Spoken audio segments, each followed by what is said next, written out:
안녕하십니까. 오늘의 이야기 주제는 우리말로 이렇게 잘 정착이 잘 안 되는 것 같은데,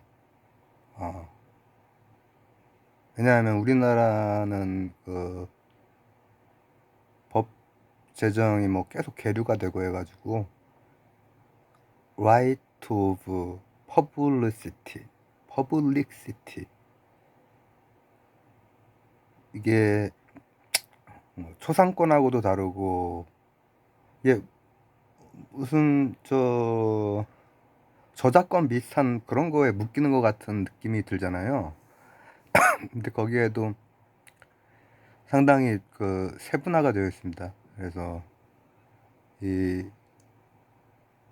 right of privacy도 있고 right of publicity도 있고, 근데 이게 이제 시대가 이렇게 디지털 시대로 바뀌고 하면서 크게 이제 뭐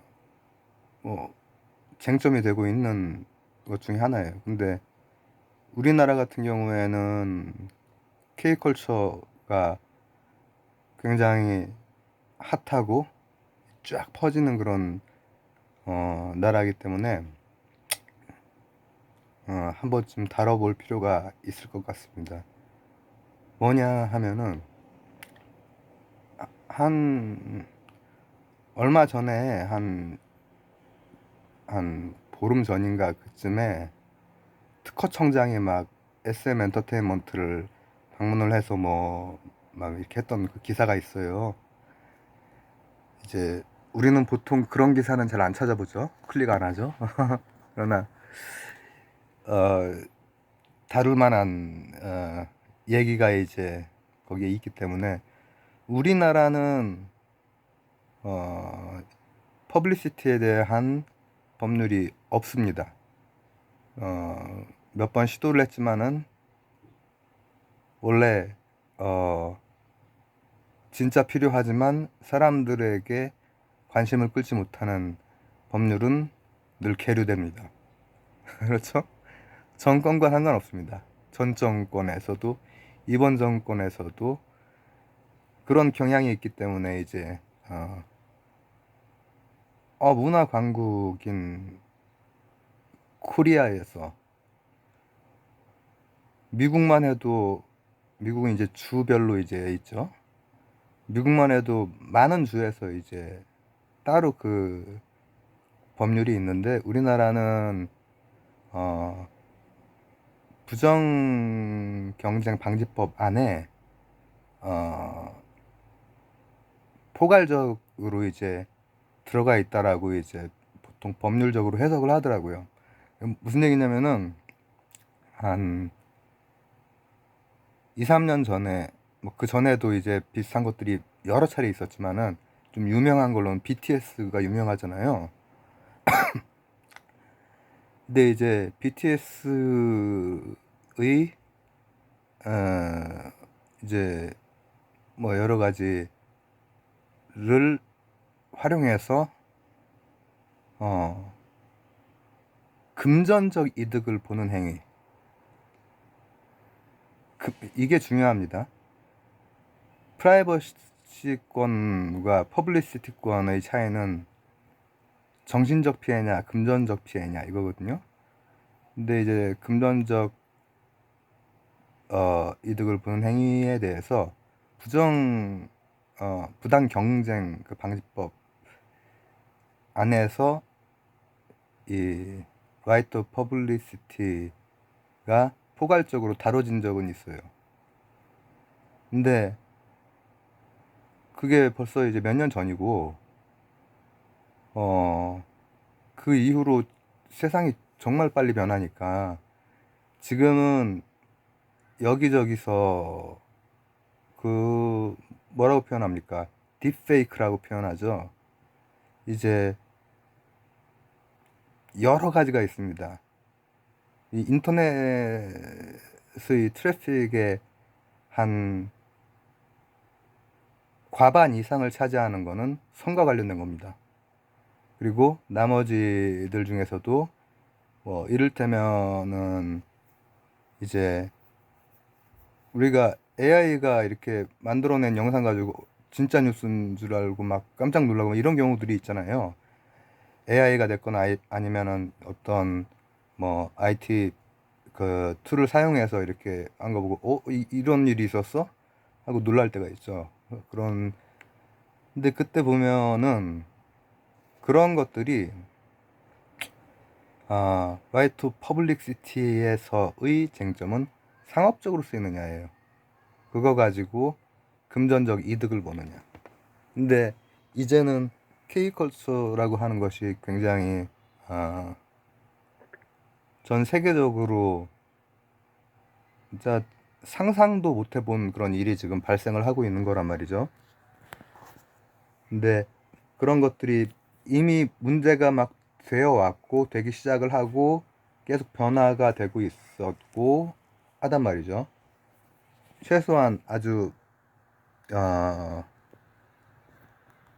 드라마틱하게 이제 그런 것들이 치솟는 그 시기가 이제 최근 몇 년 동안 그래 왔습니다.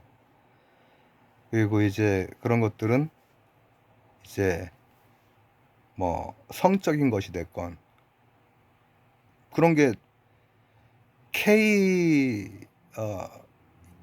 어떤 한국의 연예인들이라든지 이런 게 엄청난 비율로 높다라고 하는 거예요. 전 세계적으로. 화나는 일이기도 하고 그렇죠. 그리고 이제 그 외에도 여러 가지 상업적 목적으로 BTS도 갖다 쓰고 손흥민도 갖다 쓰고 막 이제 여기저기서 세계적인 스타가 많아. 이정우도 지금 난리 났잖아요. 이정우도 야, 참 대단해. 그런 거 보면.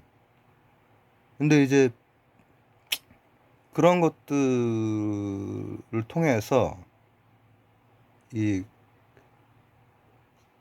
이득을 보는 행위에 대해서 우리나라는 아직까지는 이제 부당한 경쟁이라 이거지.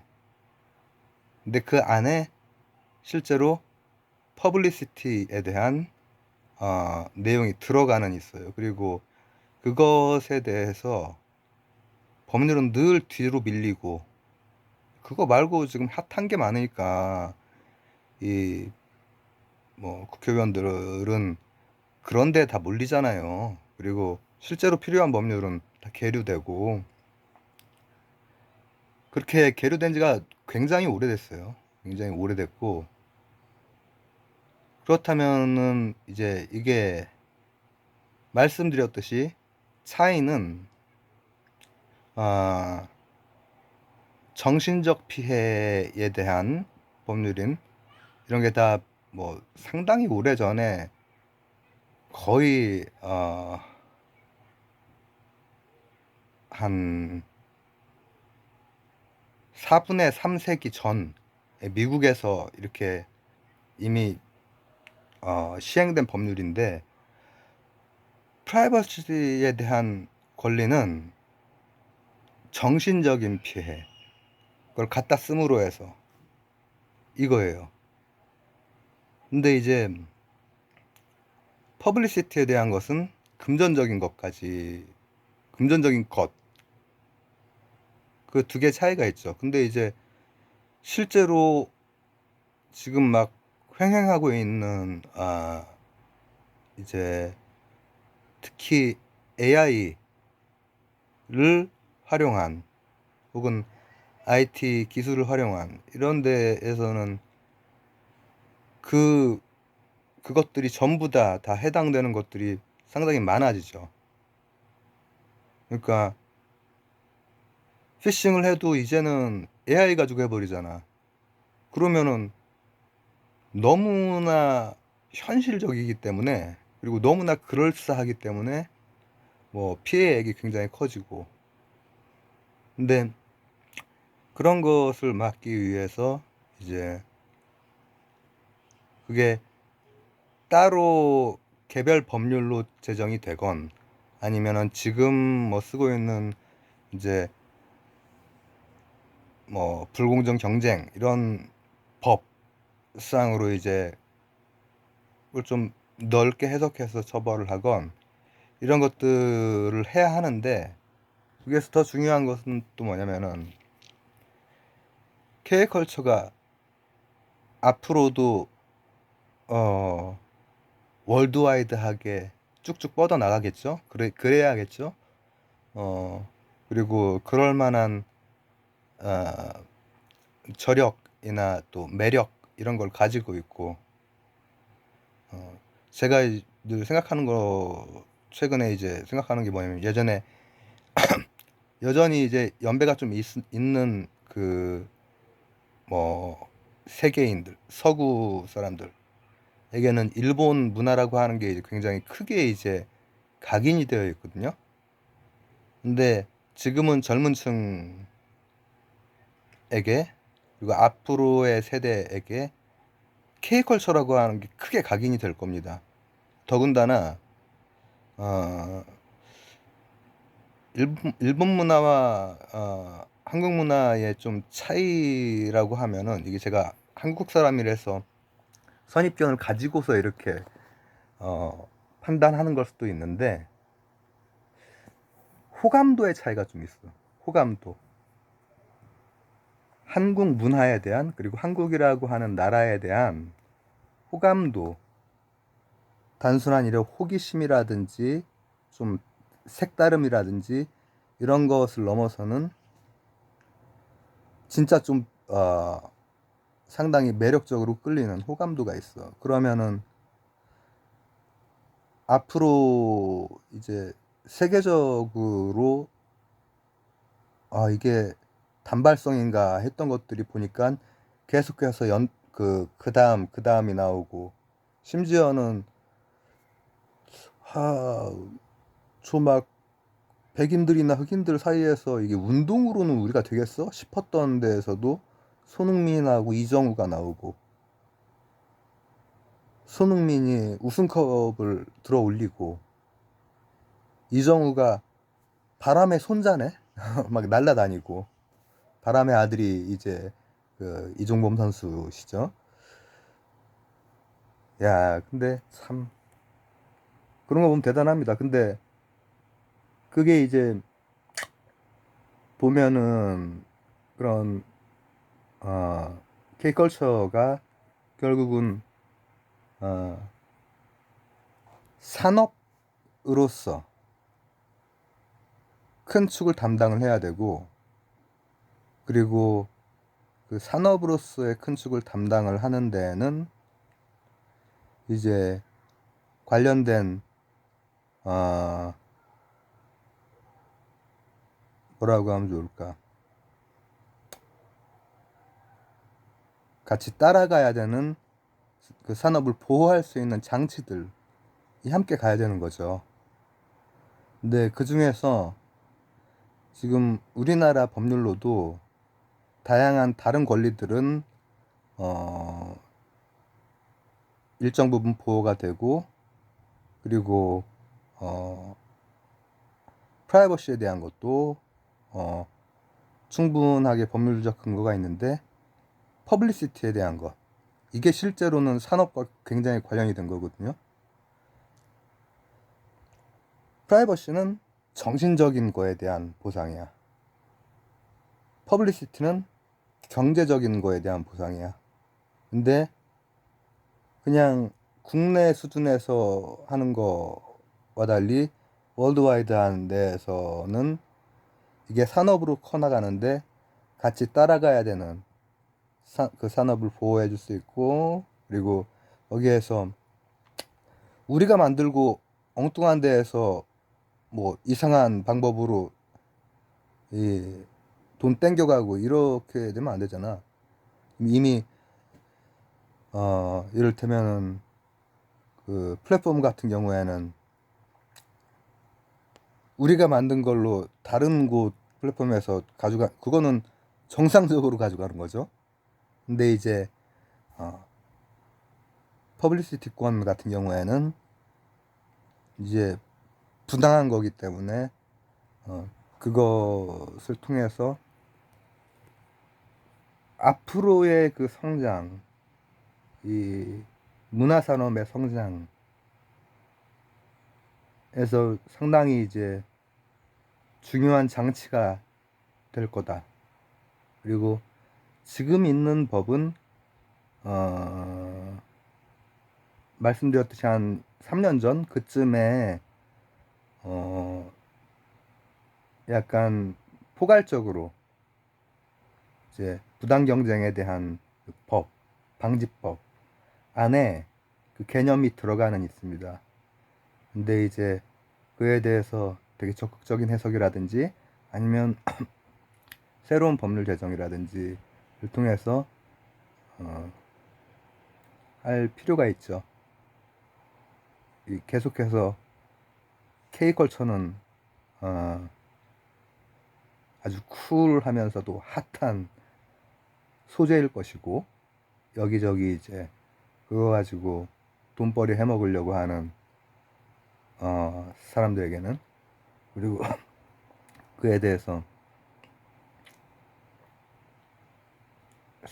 완전히 그 프라이버시 침해도 되고 또 경제적인 부당 이득까지 뭐 쫙쫙 빨아가고 이런 거에 대해서 장치를 가지고 들어가야죠. 그렇게 그 산업을 키울 때에는 그 산업과 관련된 그런 것들을 이제 뭐 유럽이나 미국에서는 굉장히 그냥 발빠르게 하면서 들어가거든. 근데 우리나라는 지금 이미 그 부분을 좀 도외시한 면이 있다. 그래서 이거 좀 놓치면 안 되는 그런 또 시기이고, 또 소홀히 봤다가 굉장히 또 나중엔 일이 더 얽히고 복잡해질 수 있다. 네, 그렇습니다. 그래서 산업적으로 이제 흥할 수 있는 것들을 우리가 상당히 치고 올라갔다가 여기저기로 다 뺏기고 아무것도 남은 게 없고 없어지는 그런 경험을 우리는 이렇게 좀 했었죠. 우리나라가 IT 산업 관련해서도 거의 가장 초반에 가장 선두권에서 정말 뭐가 있지도 않은 상태에서 망 하나 가지고 굉장히 여러 가지 아이디어들이 나오고 그 중에서 일부라도 살아남고 버블은 꺼진다고 해도 일부라도 살아남고 또 육성이 되고 했으면은 지금 우리나라 플랫폼에서 우리나라 컨텐츠를 볼 수도 있었는데 다른 나라 플랫폼에서 우리나라 컨텐츠를 보게 되잖아요. 그래서 그런 거 생각하면은 Y2 퍼블리시티에 대해서도 대비를 좀 착실하게 해놔야 된다. K컬처는 성장할 것이다. 이렇게 봅니다. 감사합니다.